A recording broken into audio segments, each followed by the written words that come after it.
Hello and welcome back to my channel.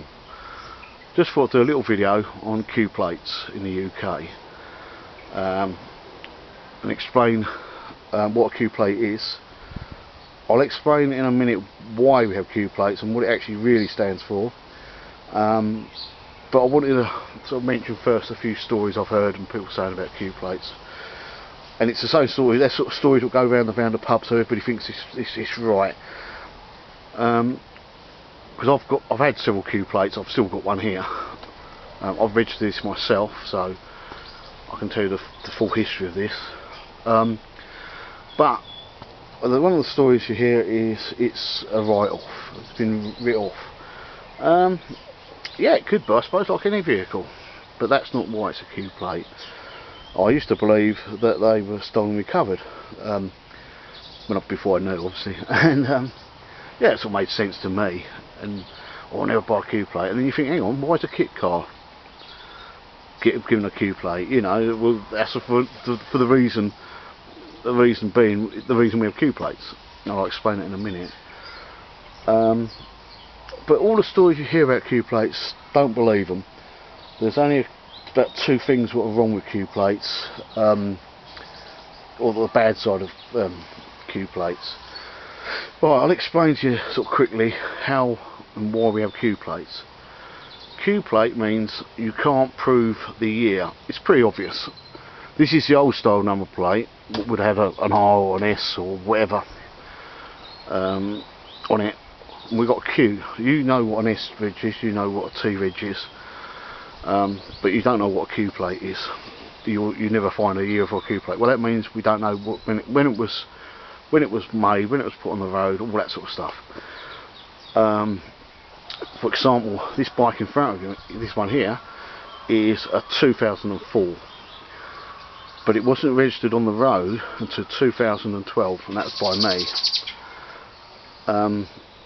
So therefore, you can't. I had no paperwork, so therefore I couldn't prove it, even though it's on the chassis frame. On the frame, on the plate, on the VIN plate, it says 2004. That's not proof enough. You will find that if you've got no paperwork at all, I mean, if you buy a car and somebody took the number plates off of it and it's all legit, you will look at the VIN plates, chassis plates, and it'll have a history, and they will either give you the number plate, what was originally on it, if it's still available, because they do reuse them, or they will give you one of that year. If it's brand new, it's never been registered, like this one here, like this one, you've got no paperwork, you can't prove the year of it, so therefore it's registered as a Q plate. You'll find with kit cars, sometimes they can do it off the donor car.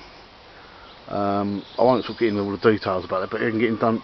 So you can say, well, I had a 1977 Cortina I used for a donor car, and they will go, okay, and they look at all the details, what you've fitted off that car onto your car, and they can register it as that year. If not, they register it as a Q plate. It's how they do things. Same with agricultural machinery, where you'll see a lot of tractors, lawnmowers, even steam engines on the Q plates. Doesn't mean they're old, doesn't mean they're new, it just means that there's no proof of the year. There's the two sort of bad points are, well, they're basically on the same, but the two bad points are insurance. Now, most decent insurance companies will insure Q plates, but they will only insure them third party only, not fully com or third party fire and theft, and that's because they can't prove the year to value it. So they're normally third party. So if you've got something worth a lot of money, just remember that, because obviously you might be getting it cheap because it's a Q plate and they can't sell it. But if you put it in a ditch or something, you're not going to get paid out by the insurance company. Not unless somebody picks you up and puts you in the ditch, you know. I mean, obviously you can claim their insurance.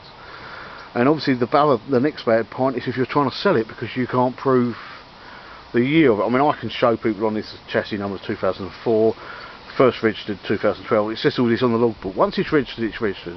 That's it. If I was to not have the number plate on it now and I go in with the chassis numbers, they would give me this number plate back, or if this wasn't available, you know.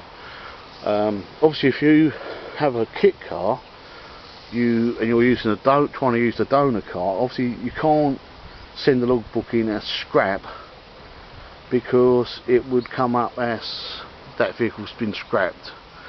If you know what I say. But you would have the proof of the year, so you'd be able to get the year, so and all that sort of stuff. But that's something you'd have to look into if you're